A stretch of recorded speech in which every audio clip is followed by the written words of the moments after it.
En esta ocasión vamos a introducir un tipo de circuito que es el que sigue después de haber visto el circuito serie, que es el circuito paralelo. Entonces, como vemos, los elementos de un circuito paralelo, como el que vimos en serie, en este caso para corriente directa, son los mismos. Tenemos acá una fuente VF o voltaje de fuente. Tenemos resistores, un resistor R1 y un resistor R2. Vemos de primera entrada que la configuración es distinta a la vista anteriormente. ¿Por qué podemos decir eso? Porque recordemos que vimos nosotros que en un circuito serie la corriente tiene un solo camino, tiene una sola trayectoria. Vamos a hacer esto para recordar lo que es un circuito serie. Ahí estamos tapando una parte del circuito. En este caso nosotros nos estaríamos quedando con el circuito serie básico. Si le agregamos otro resistor acá, por ejemplo. Entonces ahí nosotros tenemos un circuito serie. Este es un resistor R3 que metimos ahí. Si nosotros analizamos este circuito, vamos a cortar el camino acá. Acá ya no tenemos nada. Entonces vean que pasamos de un circuito que es el que vamos a ver, que es el paralelo, a uno serie. ¿Por qué serie? Porque vean que la corriente en este caso, para retornar a la fuente, solamente tiene un camino. No tiene ninguna otra alternativa. Tiene que pasar por R3 y R1 para retornar a la fuente. Ahora vamos a ir al circuito paralelo.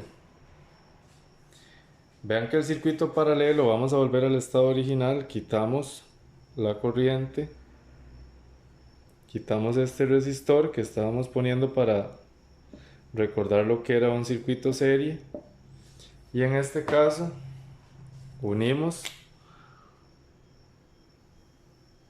los cables acá y vean que nos queda ahora un circuito paralelo.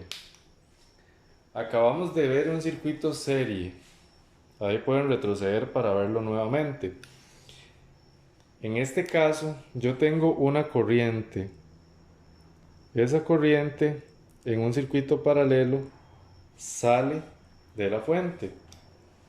En este caso la fuente también es la que provee el voltaje y la corriente de la misma del circuito, perdón.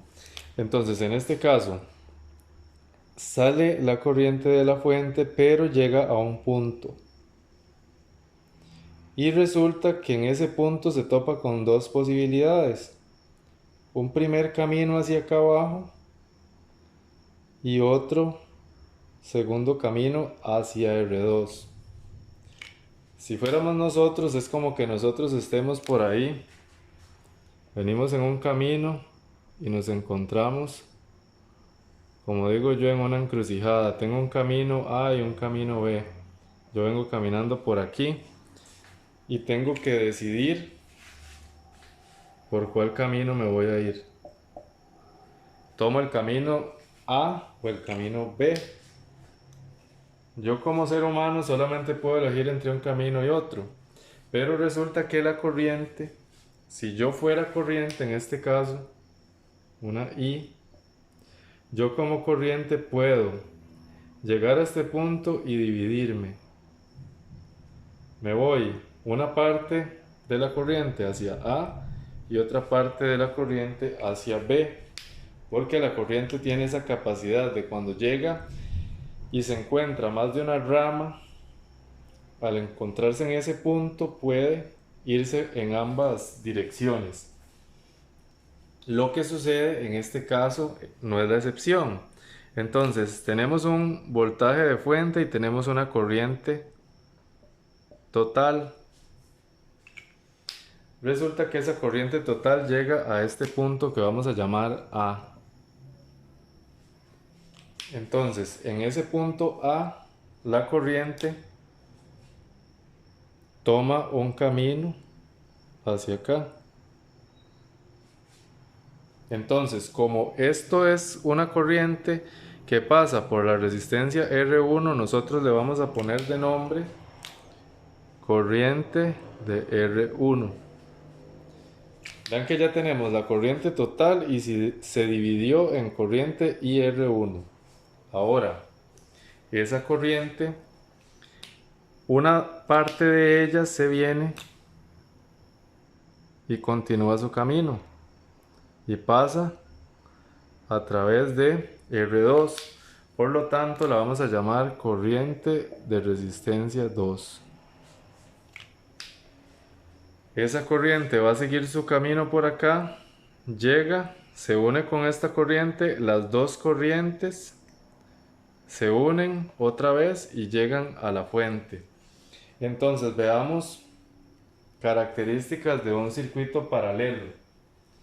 Ya la corriente en un circuito en paralelo no es la misma en cada uno de los componentes del circuito. En este caso, como es un circuito resistivo, quiere decir que la corriente no es la misma para R1 que para R2 si ellas tienen diferente valor. Después vamos a ver que en caso de que sean iguales, la corriente se divide en partes iguales, pero todavía no vamos a analizar eso.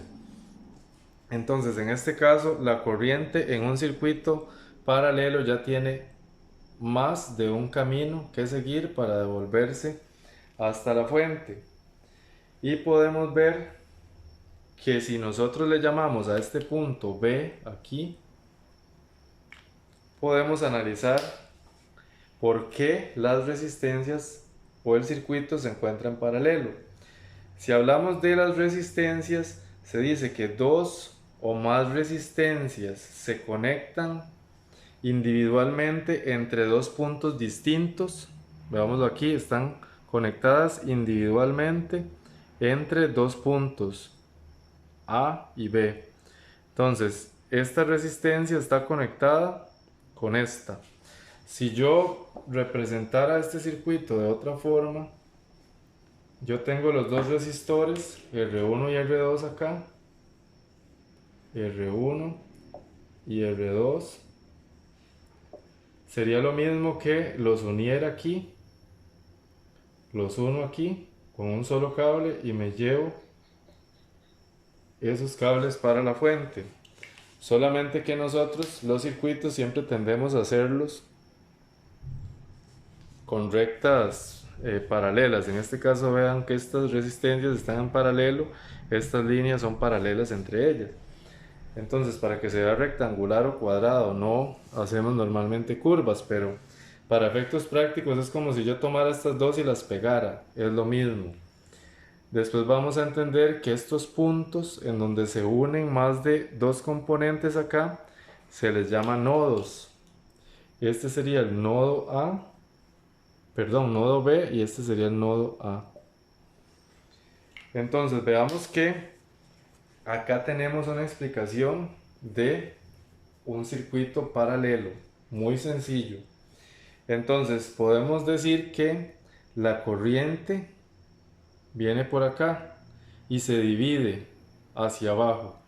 A esta conexión de acá, o a esta resistencia, este camino, se le llama rama.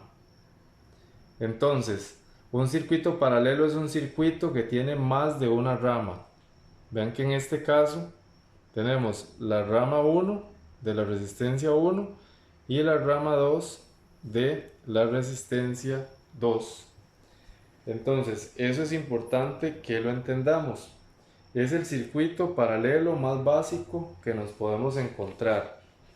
De momento, esta es la explicación del circuito paralelo básico.